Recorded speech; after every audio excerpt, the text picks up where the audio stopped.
আল্লাহর নবী একদিন বলতেছিলেন সাহাবীরা, রে আমার কাছে তিনটা জিনিস প্রিয়, এক নম্বরে নামাজ, দুই নম্বরে আমার বিবিগণ, তিন নম্বরে সুগন্ধি। এক নম্বরে নামাজ আমি নবীর কাছে প্রিয়, সালাত আমি নবীর কাছে প্রিয়, নামাজ আমি নবীর কাছে প্রিয়। সারা রজনী জেগে জেগে নবী নামাজ পড়তেন, নামাজ পড়তে পড়তে পা ফুলে যাইতো। আম্মা জান আয়েশা একদিন ডেকে বলেন, ইয়া রাসূলুল্লাহি, আপনার আগে পরে সব গুনাহগুলি মাফ, আপনার তো কোনো গুনাহ নাই নবী গো, তারপরেও কেন আপনি এইভাবে নামাজ পড়েন? আল্লাহর নবী ডাক দিয়ে বলেন, আয়েশা রে, আমি কি আল্লাহর শুকরগুজার বান্দা হব না? আমি কি আল্লাহর কৃতজ্ঞ বান্দা হব না? আমি কি রব্বে কারীমের দরবারে কৃতজ্ঞতা প্রকাশ করব না রে আয়েশা? আল্লাহর হাবিবের কাছে প্রিয় ইবাদতের নাম হলো সালাত, নামাজ। নামাজ হলো খুব দামি ইবাদত, পছন্দের ইবাদতের নাম সালাত, নামাজ। কঠিন মেহশরের মাঠে আল্লাহর আরশে মুআল্লা ছাড়া কোনো ছায়া থাকবে না, ওই ব্যক্তিকে আল্লাহ ছায়া দিয়ে দিবে যে ব্যক্তি নামাজ পড়ে মসজিদ থেকে বের হয়ে আসার পরে তার হৃদয়টা মসজিদের মধ্যে ঝুলিয়ে রেখে আসে।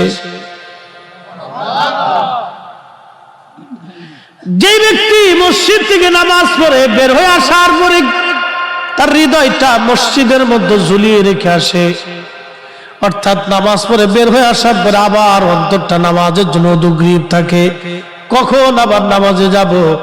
এই লোকটা আরশে মুআল্লার নিচে আমার আল্লাহ তার জন্য জায়গা বরাদ্দ করে দিবে। একবার জোরে বলা যাবে কি সুবহানাল্লাহ? আল্লাহর নবী বলেন, উম্মত কিয়ামতের আলামত ৭২টা। প্রথম নম্বর আলামত হলো আমাতুস সালাহ, আমার উম্মত নামাজ মেরে ফেলবে, উম্মত নামাজ ছেড়ে দিবে, নামাজ ভুলে যাবে, নামাজ পড়তে যাবে না, নামাজ ছেড়ে দিবে। উম্মত নামাজ ভুলে যাবে, নামাজ, সালাত, সালাত, সালাত।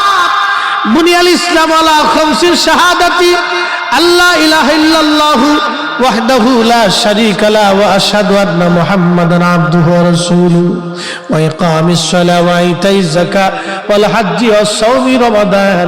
নবীজি বললেন, ইসলামের বেড়া হলো 5টা, স্তম্ভ হলো 5টা। প্রথম নম্বরে কালেমা, তাওহীদের সাক্ষ্য এবং রিসালাতের সাক্ষ্য।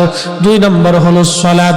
তাওহীদ ও রিসালাতের সাক্ষ্যের পরে সবচেয়ে বড় ইবাদতের নাম হলো সালাত, নামাজ, নামাজ, নামাজ।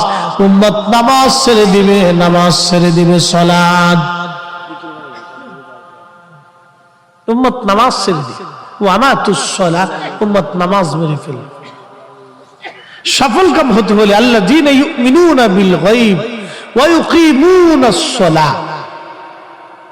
আপনি যদি সফল কাম হতে চান তাহলে আল্লাহ সর্বপ্রথম কোরআনে বলছেন গায়েবের উপর ঈমান আনবে, এরপরে ওয়া ইউকিমুনাস সালাহ, নামাজ প্রতিষ্ঠিত করবে।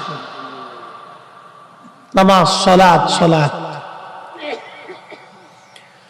নামাজ প্রতিষ্ঠিত করবে উম্মত, সালাত, নামাজ, নামাজ, নামাজ।